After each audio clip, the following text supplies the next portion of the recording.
Here is Specialty Act, and this is a really talented 4-year-old thoroughbred gelding. He's 16 one hands, and he's by Greeley's Conquest, which is a Mr. Greeley line. And I had another one over the winter who I thought was equally as lovely as this horse is.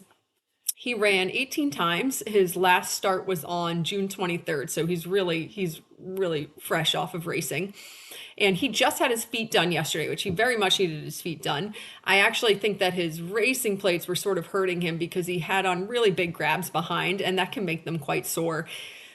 So luckily now we've got the grabs off. However, he got changed into a half set. So he has regular steel shoes on up front and he's now freshly barefoot behind. So then of course that causes its own need for adjustment, as they usually need a few days to get used to being barefoot behind. So the poor guy, I'm sure he's sore behind from first the grabs, and now at least the grabs are off, so that's good. But now he's got to get used to being barefoot, and I don't think he looks terrible. I mean, I wouldn't have ridden him today if I thought that it was not okay to do so. But I do just think that he's obviously a little bit sore behind as he is adjusting to all of this. And now he'll have a couple days off and we'll look at him again at the end of the week. But I think honestly, even when I think he's a little bit sore behind, I think the horse is still just absolutely spectacular.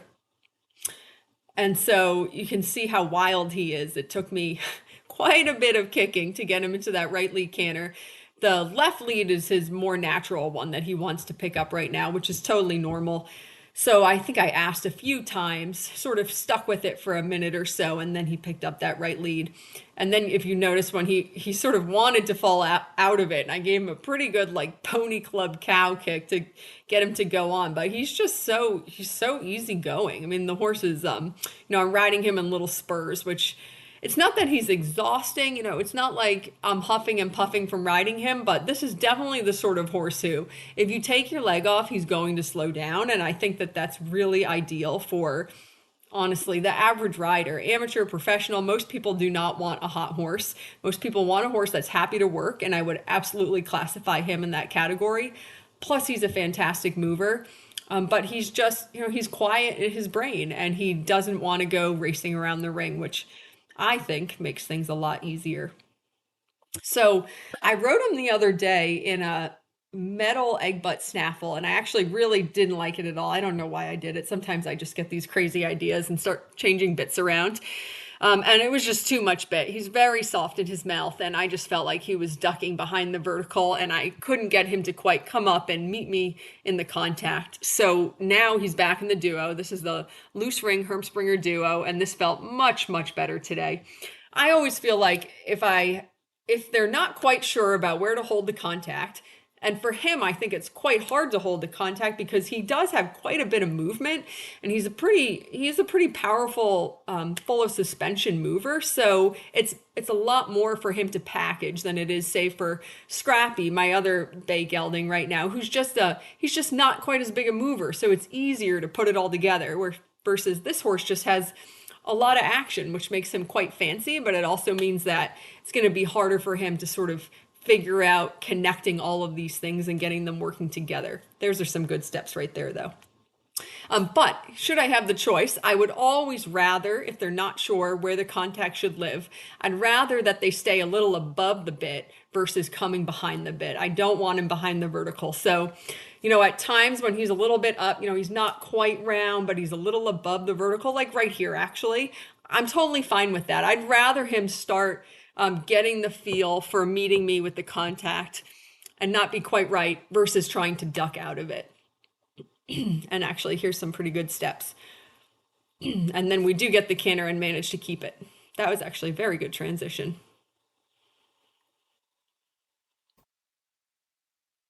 And his canter is equally lovely to his trot. He has a great trot, great canter.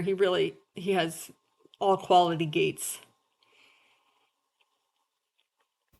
And I like him here. I think this is quite nice. I had some weight in my hands. He's meeting me in the connection.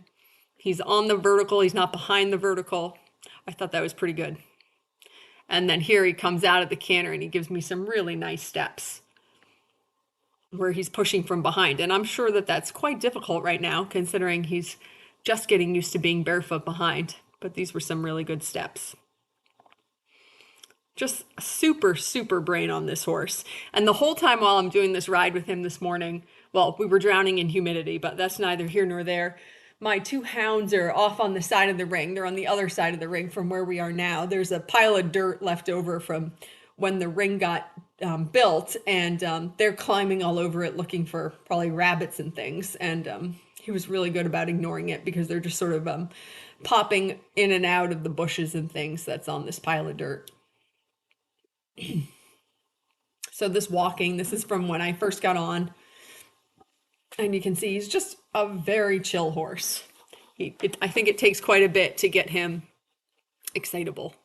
And actually, I was thinking today during this ride that he is more than ready to have Alyssa start riding him. I trust him completely to not do anything silly, as I feel it is my main goal to keep Alyssa safe at all costs. So I'm only letting her get on horses once I have full faith in their ability to be absolute solid citizens. Oh, so here he's looking at my dogs on the hill. I knew there was a little clip in here where he's having a look. So there he is, being wild. That's his wild self. And then we've just got some footage of him on cross ties. He is excellent on cross ties. He is extremely well mannered for all things on the ground. And he's just a real, real sweet horse.